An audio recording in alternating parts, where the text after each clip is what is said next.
j'ai récupéré un beau radio Blaupunkt qui se nomme, je sais pas.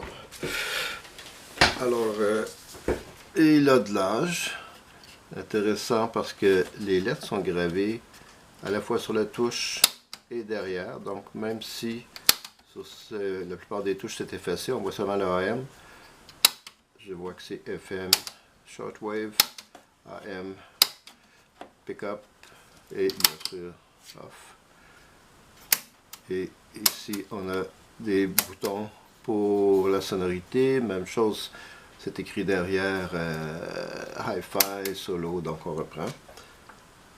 Le bouton pour les postes, maintenant celui d'en arrière ici, c'est pour le FM. Et si je vais sur AM, oui, c'est difficile à voir sûrement la caméra, mais on voit bien que l'aiguille se déplace. Et donc ici, pour le volume, plus ou moins fort. Celui d'en arrière, je ne sais pas trop. Plus ou moins grave, probablement. Mais ça a l'air assez rigide. Et à l'arrière de ça, donc j'ai enlevé le panneau arrière, qui est quand même en très bon état, qui a été vendu à un moment donné dans le village de Bon Conseil, ou réparé dans le village de Bon Conseil, au Québec, et avec beaucoup de poussière. C'est à peu près ce qu'on trouve généralement. Parfois, on a aussi des petits excréments de souris, mais dans celui-là, je ne sais pas encore, je pense pas. Avec un fil qui est un peu rigide, c'est en train de couper. Ici, on voit que c'est pas mal sur le point de couper. Enfin, l'ensemble du fil est plutôt sec et rigide. Alors, je n'ai pas ouvert autrement. Ce qui arrive souvent dans ce type de radio, on a des haut-parleurs à chaque extrémité ici pour les aigus qui fonctionnent avec de la haute tension. Et très souvent, donc, ces haut-parleurs-là sont inutilisables. Par contre, le haut-parleur au centre devrait, lui, fonctionner sans problème. Alors, ça va être un appareil à découvrir dans les prochains jours. Ici, on a la prise pour le FM et un sélecteur.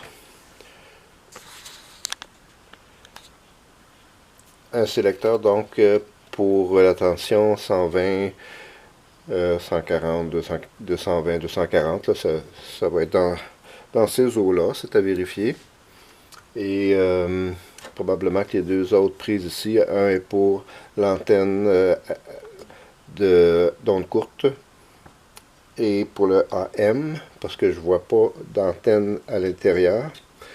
Donc, et puis une prise pour la mise à la terre qui est préférable. Et ce que je croyais à l'autre extrémité être le sélecteur de tension, non, c'est le sélecteur de type d'antenne. Donc la tension, ça devrait plutôt être ici, parce que c'est ici que se trouve l'entrée, la prise de courant. Et donc à l'arrière, je vois ici un fusible, et il y a peut-être un sélecteur de tension. C'est quelque chose à vérifier. Je dois trouver aussi le schéma électrique de cet appareil-là, si c'est toujours préférable. Dernier point, le cabinet est en relativement bon état, mais il y a toujours ces craquelures qui se forment sur les radios avec ce type de vernis. C'est dommage, parce qu'ils sont très difficiles à revernir. Je vais peut-être procéder par l'approche, je dirais, minimale, c'est-à-dire nettoyer comme il faut, mais sans aller jusqu'à décaper et sabler l'appareil, parce que c'est un travail qui est vraiment fastidieux. Ce qui est intéressant avec les radios allemands, c'est que souvent les pièces qui sont ajustables sont accessibles vis-à-vis par une petite plaque qui se trouve sous le radio. Donc je devrais être en mesure de dévisser ceci.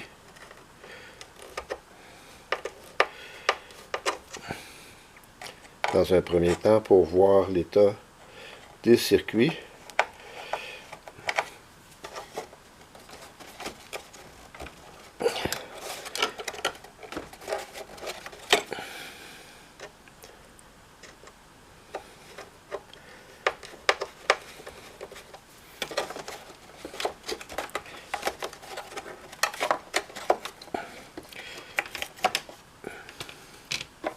Donc, si on voulait faire l'alignement du radio, donc on pourrait ici, là, dans ces deux bobines-là, aller ajuster les noyaux de ferrite. Évidemment, pour l'instant, je ne toucherai pas à cela. Et la plaque est recouverte d'un papier métallique, de sorte que la mise à la terre se fait aussi sur la plaque. Maintenant, ce qu'il me reste à faire, parce qu'il faut quand même, là, dans un premier temps, que je sorte le radio au complet, c'est d'enlever ces 4 vis-là. Probablement ces 2 petites vis-là ici qui retiennent le devant de l'appareil, enlever les boutons et sortir le tout. Et là, je constate que vraiment le plastique tout autour n'est pas brisé, ce qui est génial parce que c'est très difficile à réparer. Donc on va essayer de le préserver, puis le cadran semble très très beau aussi. Donc je pense qu'on va être en mesure de retirer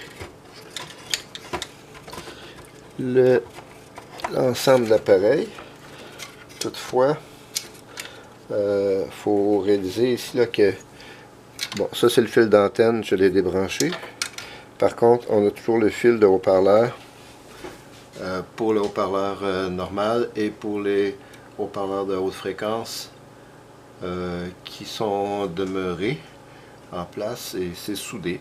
Donc je vais devoir les dessouder et je vais devoir aussi, avant toute chose, prendre des photos parce que ça va être important aussi de respecter la polarité et tout ça.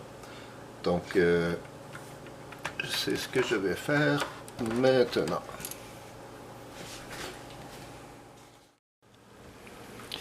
Donc voici enfin l'appareil dans son état avant tout nettoyage et tout ça. On va faire ça éventuellement. Et donc beaucoup de poussière. Ce que j'ai pas fait encore, c'était de j'ai pas démonté les boutons de volume et tout ça, et ni le cadran, mais peut-être que je vais les laisser un petit bout de temps. Sinon je risque d'accrocher les ficelles qui sont ici et qui peuvent être pas toujours fragiles là, mais auxquelles il faut faire bien attention, mais éventuellement à la fin je devrais les nettoyer parce que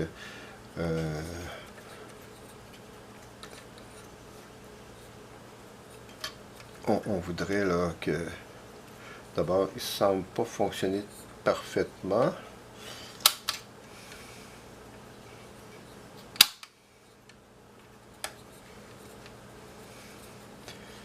Donc j'arrive pas à faire bouger celle-ci.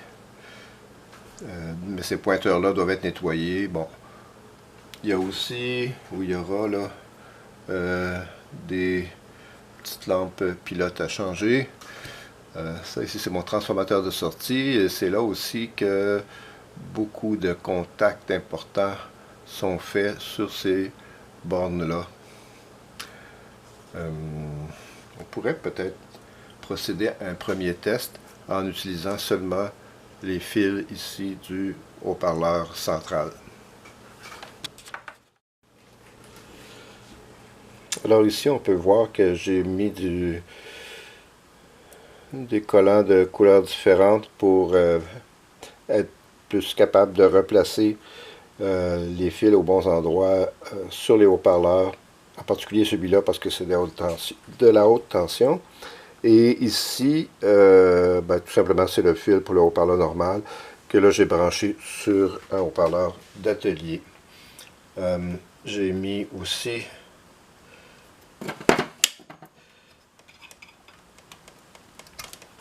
cette fiche qui vient avec le radio, mais qui est un peu abîmée. Toutefois, pour l'instant, c'est correct. J'en ai pas du même format pour la remplacer, donc je me sers de celle-ci que j'ai branchée ici. Et donc là, je devrais être en mesure d'augmenter la tension. Donc là, je suis sur FM et on va voir à partir de 30 volts, ça va s'afficher là. Donc 40, on peut voir qu'il y a 41 volts. Et là, ça devrait... on entend déjà un hum, là, ce qui n'est pas bon signe. J'ai un indicateur ici qui me donne la consommation, c'est 140 mA, ce qui est tout à fait raisonnable là, à 60 volts.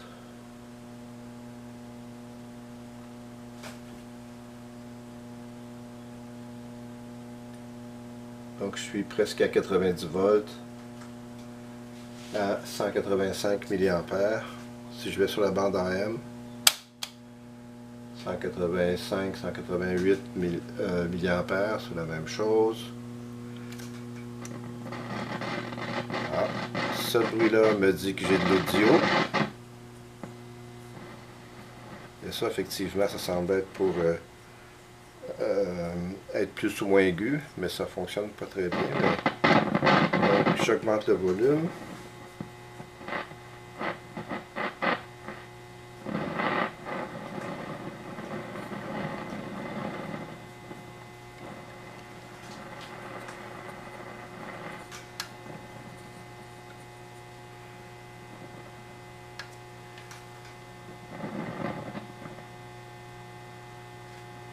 Donc maintenant, à 100 volts, j'ai 270 mA.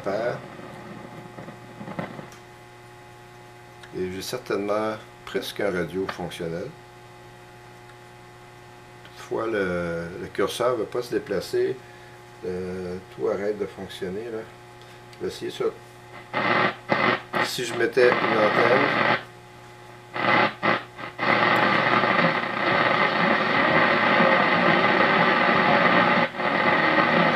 Donc, j'ai déjà de la radio AM. Et sur le FM,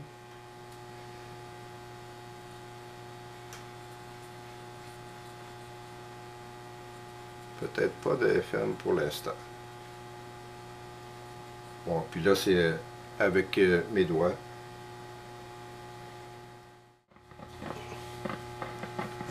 Peut-être bien que si je branchais mon fil d'antenne comme il faut,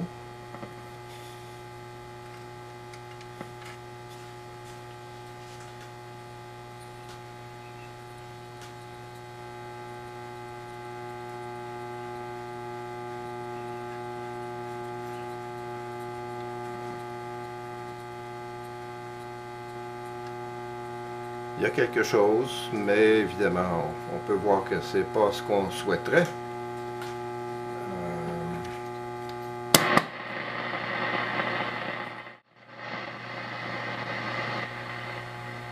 Bon. Donc, oui, certainement qu'il y a du travail à faire, beaucoup de nettoyage. Il y aura beaucoup de condensateurs à changer. Je vais vérifier aussi les lampes. Celle-ci fonctionne assurément. Celle-là aussi, je crois bien. Oui, c'est chaud. Ça aussi. Bah, ouf, oui. En fait, si les lampes n'avaient pas fonctionné, j'aurais tout simplement rien, là, mais en fait, ce qui me casse, Là où je me questionne, c'est de savoir pourquoi pas de FM. Mais bon, ça fait partie du travail à faire. Je ferme ceci. Bon, j'ai manqué un petit peu d'espace sur ma carte mémoire. Alors je rajoute rapidement, quand on nettoie les lampes, faut bien se rappeler des numéros parce que souvent, juste avec de l'eau, même de l'eau tiède, le numéro va s'effacer. Donc, je dois les réécrire à la main pour me rappeler de ce qu'ils sont. L'autre chose, lorsque on veut défaire les boutons ici, donc c'est toujours préférable d'avoir sorti l'appareil du cabinet. Ça nous donne beaucoup plus de place pour travailler. Et ne pas oublier que parfois, il y a deux vis, pas une seule. Donc, à prendre en considération aussi. Donc, on peut voir qu'il y a vraiment deux vis qui retiennent chacun des boutons. Une ici, une là.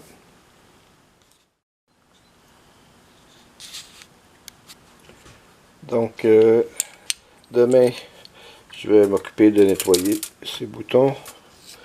J'ai commencé à démonter aussi les touches piano. Et là, il faut faire attention pour ne pas craquer ces morceaux-là qui sont en plastique, mais parfois c'est très très sec après toutes ces années-là. En guise de... Oh. Bon, alors voici, ici je me suis fabriqué une espèce de support. C'est très pratique pour les radios de type allemand, parce que ça nous permet de placer l'appareil sous différents angles. Je peux le tourner comme ceci et ça reste assez stable. Et on peut quand même opérer, voir en dessous, ajuster les bobines. Là, évidemment, il faut quand même être prudent, mais c'est quelque chose qui peut se réaliser assez facilement avec des plaques d'acier trouées à différents endroits, donc ça permet de trouver l'endroit en dessous du châssis pour les visser, et c'est tout. On pourrait le mettre comme ceci aussi. Voilà, pas plus compliqué que ça. Alors la radio est maintenant fonctionnelle, enfin je l'espère. Je vais prochainement la remettre dans son cabinet, et j'ai nettoyé les touches que je vous montre. Donc les touches de plastique qui étaient vraiment très très encrassées, ainsi que les boutons là, ont été nettoyés dans un bain d'ultrasons. Il me resterait à peaufiner ici pour refaire l'écriture. J'ai essayé une technique, là, ça n'a pas fonctionné. Je vais nettoyer ça, puis je vais tout simplement tracer les lettres avec un crayon très très fin. Ici, on peut voir l'intérieur du boîtier et on peut voir à quel point le plastique est sale. C'était probablement dans une maison de fumeurs et donc la saleté s'est accumulée au fil des ans. Alors maintenant, j'ai défait le cadran, la pièce qui va en avant, ce qui va me permettre de la nettoyer comme il faut. Probablement que je vais enlever aussi la toile, parce que dans le fond, si je veux la laver à grande eau, là, ça va être plus facile.